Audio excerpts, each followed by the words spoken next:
I can still remember the heat of that night, and even now, it refuses to fade. It wasn't just the warmth of the room or the summer air, it was the rush of crossing a line I once swore I never would. The way my ex-fiancé's hands held me, the intensity in his eyes, the dangerous realization that I was betraying my husband, it all comes back in flashes. My heart still pounds when I think about it.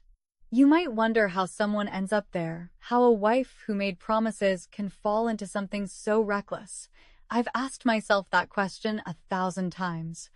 But before I tell you how everything unraveled, make sure you subscribe and share your thoughts below, because what happened next changed my life in ways I never expected. I never imagined I would be standing in the middle of this kind of storm. It began with something that seemed harmless, a short trip with my ex-fiancé, Chris.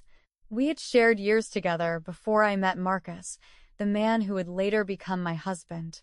I thought I had moved on completely. I told myself that chapter was closed. But deep down, something about Chris never fully disappeared.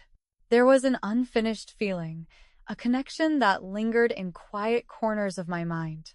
So when he invited me away for a weekend, I convinced myself it would be innocent. Just two people catching up. Nothing more. Marcus wasn't comfortable with the idea. He didn't hide his concern. He knew there had once been something powerful between Chris and me, and he feared it hadn't completely faded. I understood his hesitation, but I pushed it aside. I told myself I deserved something for me. I was tired of always being the responsible one, the accommodating wife who chose safety over excitement. I wanted to feel something different, something selfish. We argued. Marcus asked me not to go. He said it wasn't right, but I went anyway, reassuring myself that it was harmless. The moment Chris and I arrived, the atmosphere shifted. He wasn't the same man I remembered. Or maybe he was, and I had forgotten how easily he could pull me in. The way he looked at me, the confidence in his voice, it stirred something familiar. I wasn't standing there as a wife bound by vows. I was the woman I used to be, drawn to the thrill of the past. I didn't plan for things to go further. I truly didn't. But tension built quickly. One touch led to another. A conversation turned into lingering silence. When he pulled me closer, I should have stepped back. I knew I was crossing a boundary that could never be uncrossed. Yet, in that moment, desire drowned out reason. I let myself forget the consequences. Everything felt intense, overwhelming. I wasn't thinking about promises or futures. I was caught in the rush of being wanted again in a way I hadn't felt in months. And when it was over, when reality settled in and we lay there in silence, the weight of what I had done finally pressed down on me. I had betrayed my husband. There was no excuse, no justification strong enough to erase that truth. Yet alongside the guilt was something darker, a thrill I couldn't deny. The forbidden nature of it all made it more powerful. And that was the most frightening part. As Chris lay beside me, his hand resting lightly against my back, I felt both regret and temptation fighting inside me. I tried to hide from the moment, but he wasn't ready to let it go. He whispered that I had missed this, that I deserved to feel alive again. And as much as I hated admitting it, part of me knew he was right. The next morning, sunlight poured into the room, but clarity didn't come with it. Instead, everything felt even more complicated. And that's when I realized this wasn't going to end with just one mistake. When I woke up, I hoped the previous night would feel distant, like something unreal, but it didn't. My body ached in a way that reminded me exactly where I was. Chris was already awake, watching me with an intensity that made it clear he wasn't treating this as a one-time slip. There was something possessive in his expression now, something that unsettled me. "You're not leaving like this," he said quietly. Not angry, not pleading, just certain. I should have walked away in that moment. I should have gathered my things and called Marcus immediately. Instead, I hesitated, and that hesitation changed everything. Chris leaned in and kissed me again, firm and deliberate, as if sealing a decision I hadn't fully made. And once again, I let myself be pulled back in. The rest of the day blurred into a pattern I knew was dangerous. Every time I told myself I would leave the next morning, something kept me there. The attention, the intensity, the feeling of being seen in a way that felt almost intoxicating. With Marcus, life had become steady, predictable, safe. But with Chris, everything felt sharp and electric. Days passed faster than they should have. Meanwhile, my phone became a constant reminder of the life I was ignoring. Marcus's messages shifted from casual check-ins to concerned questions. He missed me. He asked when I was coming home. Every notification tightened the knot in my chest. One night, as Chris and I lay in silence, my phone buzzed again. I picked it up and read the message. "Baby, I miss you. When are you coming home?" Those words hit harder than anything else. They weren't dramatic. They weren't suspicious. They were simple and sincere, and that sincerity cut deep.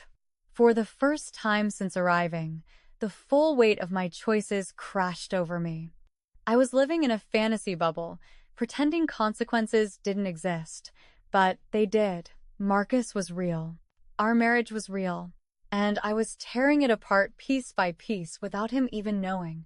Chris noticed the shift in my expression. He saw the doubt creeping in. Instead of stepping back, he leaned closer. He told me I wasn't going anywhere yet. He questioned whether Marcus could ever make me feel the way he did. And that was the cruelest part. In that moment, I wasn't sure. I felt divided. Part of me wanted to run home, confess everything, and beg for forgiveness. Another part wanted to stay in that suspended world where responsibilities felt distant and desire ruled every decision. The more Marcus called, the more I delayed answering. And strangely, there was a selfish satisfaction in defying expectations. For once, I wasn't choosing the responsible path. I was choosing myself, or at least that's what I told myself. But deep down, I knew this wasn't empowerment. It was escape. As the sun began to set one evening, casting long shadows across the room, I stood by the window and faced a truth I could no longer ignore. If I stayed, I would destroy everything Marcus and I had built. If I left, I would have to confront the damage I had already done. Chris came up behind me, his voice low, asking if I really wanted to go back. And for the first time, I understood that this wasn't just about passion anymore. It was about the kind of person I was becoming and whether I could live with that choice. I stood there, staring at the fading sunlight outside the window, knowing I couldn't keep living in that suspended moment. Chris's hands rested on my waist, his presence both comforting and overwhelming. He spoke softly, telling me I had a choice. I could go back to Marcus and return to the predictable life I knew, or I could stay and continue chasing the intensity that had consumed me.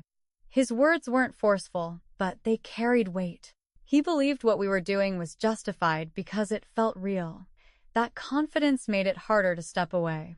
I turned to face him, and for a moment I saw the man I once planned to marry. Familiar, certain, convincing. He said I was afraid of consequences, that sometimes we have to follow what feels right instead of what looks right.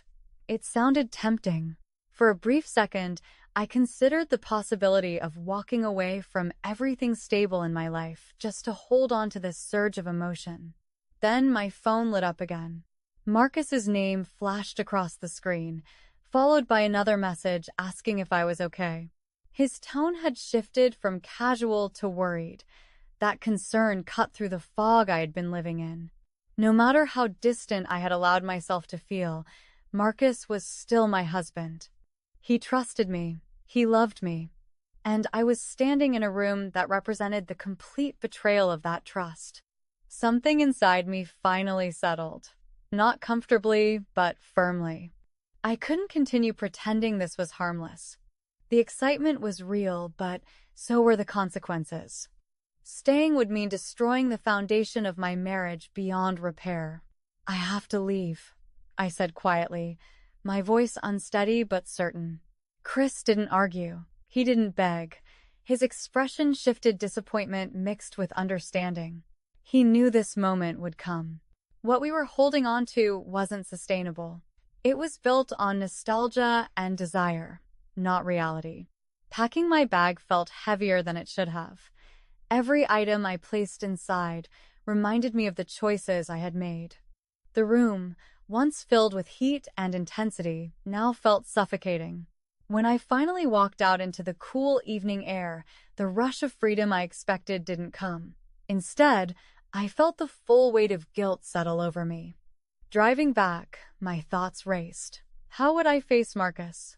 Would I confess everything? Could I live with myself if I didn't? The truth was simple. I had crossed a line that couldn't be erased. Whether I admitted it or not, something between us had already changed. As I replayed Chris's words in my mind, I realized the thrill I chased had come at a cost. I had stepped outside my marriage looking for something I felt was missing, but I hadn't stopped to question why it was missing in the first place. And now I had to confront not just Marcus, but myself. By the time I reached the hotel where I had left some of my belongings before heading home, my phone buzzed again. Another message from Marcus. This one was simple. I miss you. Come home soon. There was no suspicion in his words. No anger, just love. And that made everything worse. I typed a reply. I'm on my way home. But sending that message didn't bring relief. It only marked the beginning of something far more difficult than the weekend I was leaving behind. The drive home felt longer than the trip there. Every mile created distance between me and Chris, but it also brought me closer to the reality waiting at my front door. I rehearsed conversations in my head. I imagined confessing everything and asking for forgiveness. I also imagined staying silent, burying the truth, and trying to repair what I could without reopening wounds. Neither option felt easy. When I finally pulled into the driveway, the house looked exactly the same. Calm, familiar, safe.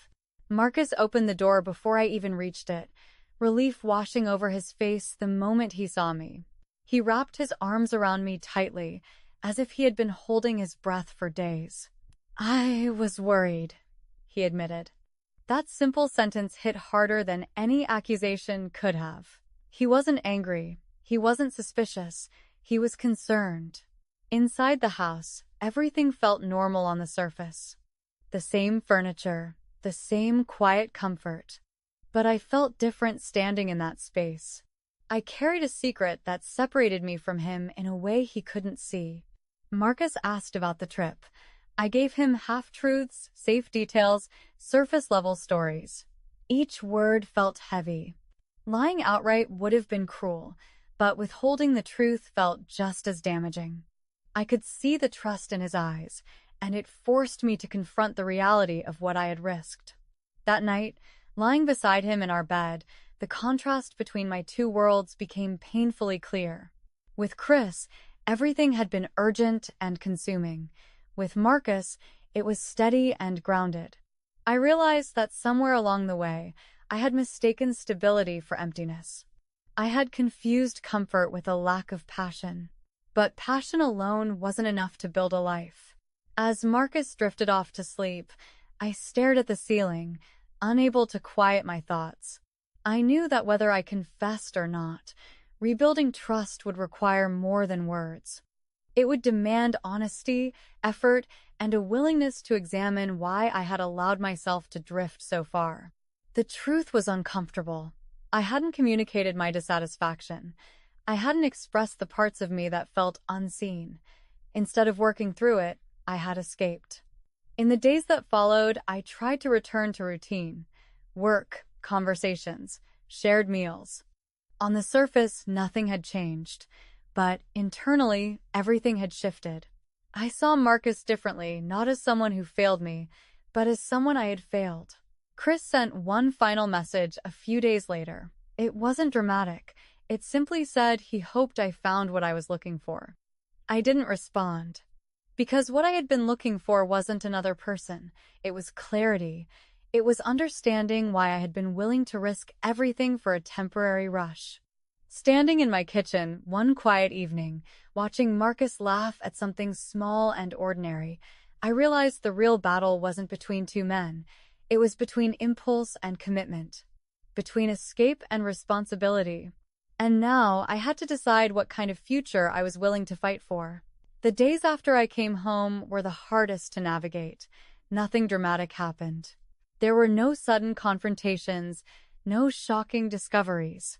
Instead, it was the quiet normalcy that unsettled me the most. Marcus continued to treat me with the same warmth he always had. He asked about my day. He made plans for the weekend.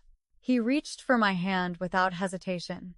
And every time he did, I felt the invisible line between us. I began to understand that betrayal doesn't always explode outward. Sometimes it lives silently inside the person who committed it. I carried it into every conversation, every shared meal, every simple moment on the couch. Marcus didn't know anything had changed, but I did, and that awareness reshaped how I saw everything. I started questioning myself in ways I hadn't before. Why had I been so vulnerable to Chris's attention? Why did the thrill feel stronger than the stability I already had? The answer wasn't as dramatic as I once thought. It wasn't that Marcus lacked something. It was that I had stopped communicating my needs.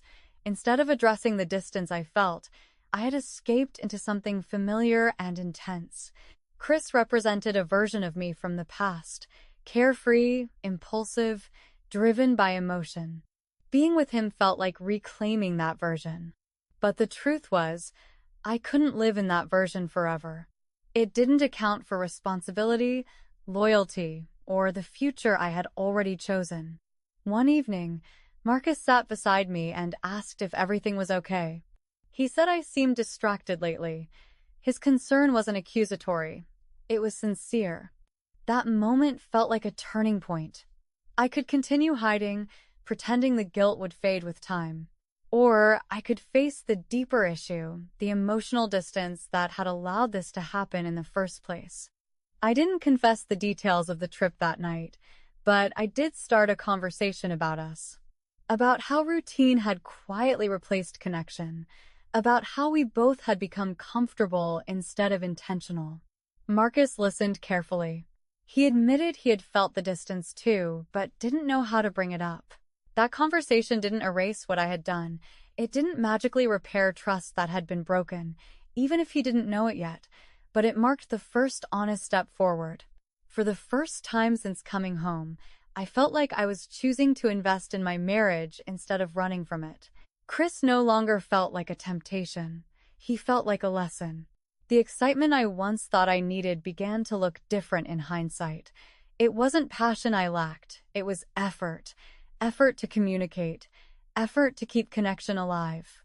Effort to fight for what I already had instead of chasing what was easy. And slowly, I began to accept that the real work wasn't about forgetting the past weekend. It was about becoming someone who would never repeat it. Weeks passed, and life settled into a quieter rhythm. On the outside, nothing dramatic had shifted. But internally, I was rebuilding something fragile, my integrity. The choice to leave Chris wasn't heroic. It was necessary, and the choice to stay with Marcus wasn't about comfort. It was about commitment. I came to understand that temptation doesn't disappear just because you love someone. It appears in moments of weakness, in times when communication breaks down, when routine replaces intention. The mistake I made wasn't just physical, it was emotional avoidance. I had allowed dissatisfaction to grow in silence instead of confronting it openly. Marcus and I began making small changes. We spent more time talking without distractions. We planned simple activities together. We addressed frustrations before they turned into distance. None of it was dramatic or cinematic. It was steady and deliberate. There were nights when guilt still surfaced unexpectedly. I would look at him and feel a wave of regret. I had come dangerously close to losing something solid for something temporary. That awareness stayed with me not as punishment, but as a reminder. Chris remained in the past where he belonged. There were no more messages, no lingering what-if scenarios. Whatever connection we once had existed in a different chapter of my life. Holding onto it would have meant refusing to grow. One evening, months later, Marcus and I sat together in comfortable silence. There was no rush, no intensity, no dramatic spark, but there was trust. And I realized something important. Excitement fades quickly when it's built on secrecy. Trust, on the other hand, grows stronger when it's nurtured. I can't undo what happened. I can't pretend the line I crossed didn't exist, but I can choose who I become after it. That weekend forced me to confront parts of myself I had ignored. It showed me how easily impulse can overpower judgment when communication fails. Nothing will ever be exactly the same again, and maybe that's not entirely a bad thing. I'm more aware now, more honest about my needs, more intentional about my commitments. The choices we make in moments of weakness can define us or they can teach us. It depends on what we do next. If this story made you reflect on relationships, choices, or the importance of communication, let me know in the comments. And don't forget to subscribe for more real stories that explore the complicated truths behind love, trust, and second chances.